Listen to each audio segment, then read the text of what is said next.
ഇറാന് ആയുധങ്ങൾ നൽകാൻ തയ്യാറെടുപ്പുകൾ നടത്തി ചൈന, ആശങ്കയുയർത്തി US.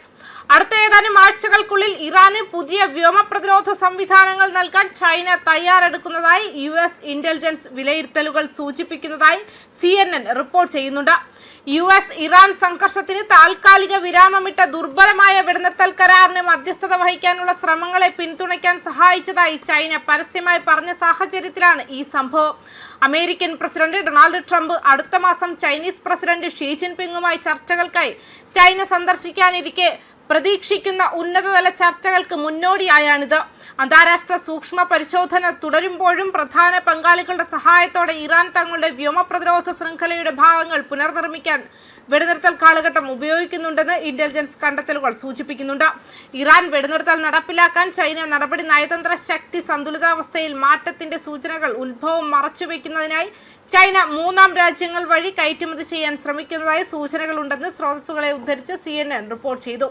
ചർച്ച ചെയ്യപ്പെടുന്ന സംവിധാനങ്ങൾ തോളിൽ നിന്നും തൊടുക്കാവുന്ന വ്യോമവിരുദ്ധ മിസൈലുകളാണ്. ഇവ മാൻപാഡ്സ് എന്നറിയപ്പെടുന്നു. ഇവ താഴ്ന്നു പറക്കുന്നു. സൈനിക വിമാനങ്ങൾക്ക് ഗുരുതരമായ ഭീഷണി ഉയർത്തും. 5 ആഴ്ച നീണ്ടുനിന്ന സംഘർഷത്തിൽ ഈ സംവിധാനങ്ങൾ ഇതിനകം തന്നെ ഒരു പ്രധാന പങ്ക് വഹിച്ചിരുന്നു. അത്തരം ആയുധങ്ങൾ മേഖലയിൽ പ്രവർത്തിക്കുന്ന US വിമാനങ്ങൾക്ക് അപകട സാധ്യത സൃഷ്ടിച്ചിരുന്നു. വെടിനിർത്തൽ തകർന്നാൽ അവ വീണ്ടും ഭീഷണിയാകുമെന്ന് ഉദ്യോഗസ്ഥർ പറഞ്ഞു.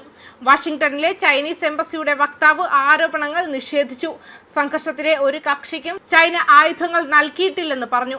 സംഘർഷത്തിലെ ഒരു കക്ഷിക്കും ചൈന ഒരിക്കലും ആയുധങ്ങൾ നൽകിയിട്ടില്ല. ചോദ്യം ചെയ്യപ്പെടുന്ന വിവരങ്ങൾ അസത്യമാണ്. ഉത്തരവാദിത്തമുള്ള ഒരു പ്രധാന രാജ്യമെന്ന നിലയിൽ ചൈന അന്താരാഷ്ട്ര ബാധ്യതകൾ നിറവേറ്റാൻ പ്രതിജ്ഞാബദ്ധമാണെന്നും അടിസ്ഥാനരഹിതമായ അവകാശവാദങ്ങൾ ഒഴിവാക്കാൻ അമേരിക്കയോട് അഭ്യർത്ഥിച്ചുവെന്ന് വക്താവ് കൂട്ടിച്ചേർത്തു. സംഘർഷം അവസാനിക്കുന്നതിനും വെടിനിർത്തൽ പ്രോത്സാഹിപ്പിക്കുന്നതിനുമുള്ള ശ്രമങ്ങളെ പിന്തുണയ്ക്കുന്നതിനായി ചൈന പ്രവർത്തിക്കുന്നുണ്ടെന്നും എംബസി നേരത്തെ വ്യക്തമാക്കിയിരുന്നു. ഇറാന്റെ സൈനിക ശേഷിയുമായി ബന്ധപ്പെട്ട വിശാലമായ ഭൗമരാഷ്ട്രീയ സംഘർഷങ്ങൾക്കിടയിലാണ് ഈ രഹസ്യാന്വേഷണ വിവരങ്ങളും പുറത്തുവരുന്നത്. സംഘർഷത്തിനിടെ ഒരു F-15 യുദ്ധവിമാനം കയ്യിൽ പിടിക്കുന്ന തോളിൽ മിസൈൽ ഉപയോഗിച്ച് വെടിവെച്ചതായി റിപ്പോർട്ടുണ്ടെന്നും ട്രംപ് പറഞ്ഞു. ആക്രമണത്തിൽ പുതിയ വ്യോമ പ്രതിരോധ സംവിധാനം ഉപയോഗിച്ചതായി ഇറാൻ പ്രത്യേകം അവകാശപ്പെട്ടിരുന്നു.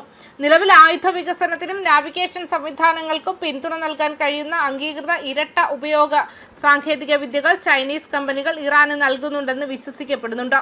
എന്നിരുന്നാലും ചൈനീസ് ഭരണകൂടം പൂർണ്ണമായ ആയുധ സംവിധാനങ്ങൾ നേരിട്ട് കൈമാറുന്നത് ഗണ്യമായി ഉയർന്ന തലത്തിലുള്ള പങ്കാളിത്തത്തെ പ്രതിനിധീകരിക്കും. അമേരിക്കയുമായി ഉന്നതതല ഇടപെടലിന് ചൈനയും തയ്യാറെടുക്കുകയാണ്. അടുത്ത മാസം ബീജിംഗിൽ ട്രംപ് ഷിയെ കാണുമെന്ന് പ്രതീക്ഷിക്കുന്നു.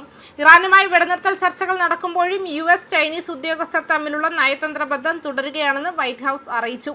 USുമായും ഇസ്രായേലുമായും ഏറ്റുമുട്ടുന്നതിൽ തന്ത്രപരമായ നേട്ടമൊന്നും കാണാത്തതിനാൽ ചൈന സംഘർഷത്തിൽ പരസ്യമായി ഇടപെടാൻ സാധ്യതയില്ലെന്ന് ഇന്റലിജൻസ് വിലയിരുത്തലുമായി പരിചയമുള്ള ഒരു സ്രോതസ് പറഞ്ഞു.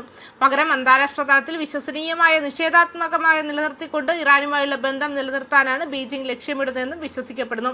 സംഘർഷത്തിൽ ഉൾപ്പെട്ട മറ്റു രാജ്യങ്ങൾ നൽകുന്ന ആക്രമണാത്മക ആയുധങ്ങളിൽ നിന്നും വ്യത്യസ്തമായി ഈ സംവിധാനങ്ങൾ പ്രതിരോധ സ്വഭാവമുള്ളതാണെന്നും ചൈന വാദിച്ചേക്കാമെന്നും ഉദ്യോഗസ്ഥർ എടുത്തു കാണിച്ചു. ന്യൂസ് ഡെസ്ക് കർമ്മ ന്യൂസ്.